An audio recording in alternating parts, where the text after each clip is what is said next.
Okay, today I'm going to be installing a deluxe tank lift kit on this 2020 Harley Davidson Tri-Glide. And I'm going to also install some cool wing deflectors. And here's the parts for the premium billet tank lift kit. And some of them parts I probably won't be using.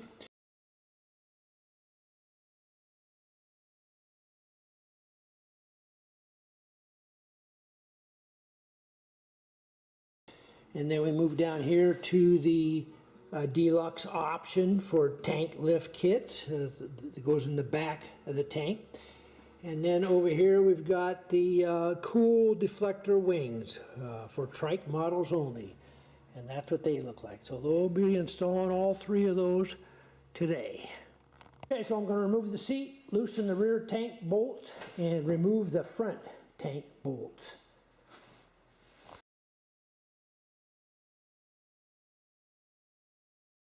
Okay, got the seat off. Now I'm going to loosen the two rear tank bolts, like the instructions said.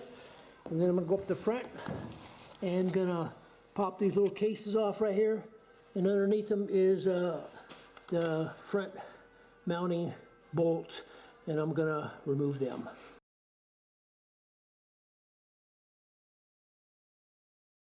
Okay, so I got the lift in there, but I did not have anybody to help me lift the tank, so I had to stick a towel under the tank to get it up high enough to put those bolts right there behind there.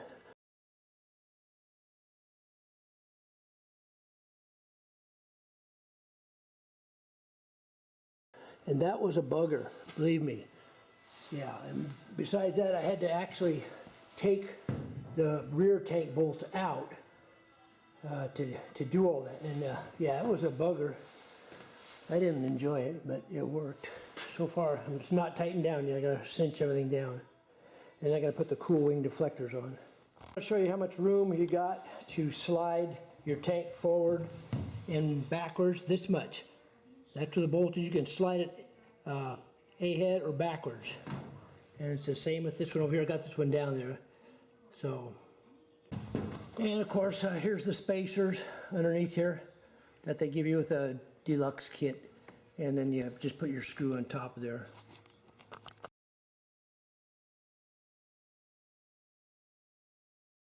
And everything under the tank looks good. No problems there. Okay, I'm getting ready to put these guys on, cool wing deflectors. Okay, so I'm getting ready to install these deflectors. Just gonna put the bolt through and the star washer on like that.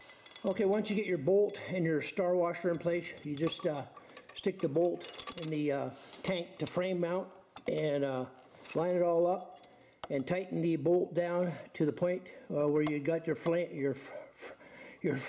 deflector in the position you want it. Then you just tighten it down permanently. So the tank lift's all tightened down up front here, and it's all tightened back down there, and on the right side too, all thread locker and torque down. And now I'll put the seat back on. Okay, the seat's back on. There's the cool wing deflectors right there, and the tank lift kit's on, and that's an after shot of what it was after I put the lift kit on. This is the before shot on the left side before the tank lift kit.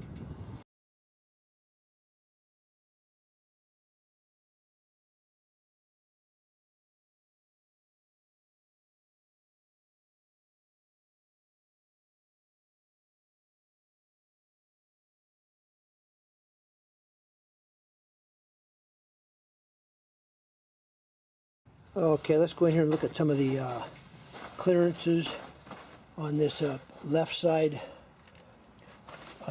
wind deflector here. Now this is the lower fairing here on the left side, and it looks like we got lots of clearance there. And I'm going to get a shot on the tripod of this next shot here. And you got plenty of room between the tank and the deflector right there. Okay, let's talk about this mounting bracket here that goes through the tank ear. When it was up high, and after I got it all cinched down, I had to lower it.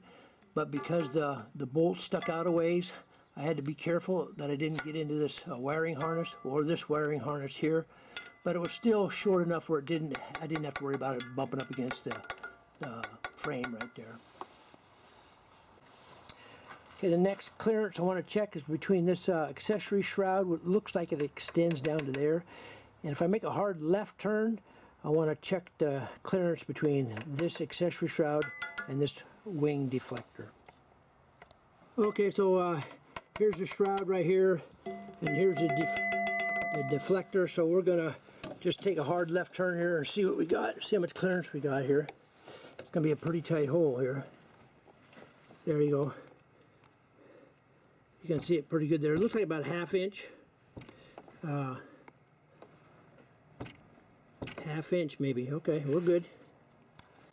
Okay, let's go on in and check the wing deflector clearance on this right side lower fairing, and it's looking pretty good there. Yeah, we got plenty of clearance there.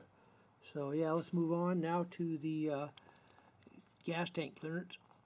Okay, let's go in there and check the clearance between the wing deflector and the tank, and it looks like we got plenty of room there. We got so much room I maybe could have shoved my tank a little more far forward, but oh well, there we are. Okay, now we'll just go in on the right side here, and we'll check the clearance between the shroud extension down here and the wing deflector. Okay, we're closing the gap, and there it is. That's where it bottomed out right there. So yeah, it looks like about a ½ inch clearance there. We're good to go. And again, when the tank was up in the higher position and I had to lower it, I had to be careful of this, that the bolt sticking out the backside here didn't catch these guys here as it was coming down, and made sure it didn't catch these cables here either. Okay, a couple things I'd like to mention is this wing deflector is quality made, precision, just barely fits, so it was machined perfectly. And this 1½ inch tank lift bracket right here that was made, it was a perfect fit. Couldn't have been made any better. This is some quality made parts here, let me tell you that right now. Okay, I want to go in and mention this. This tank bolt that goes through the ear, the tank lift bolt on the back side, there's a nut you had to put on there, and I don't know if you can see it or not, but it was a bugger to get on. I had to take a wrench from underneath and turn it about a 1/16 of a turn, and then on top another wrench, another 1/16 of a turn, back and forth, till it finally got tight. And needless to say, I wasn't real pleased with everything. I wasn't a happy camper, but you know, after it's all on, it's all said and done, everything looks good, and yeah, I'm good with it now. It's pretty cool.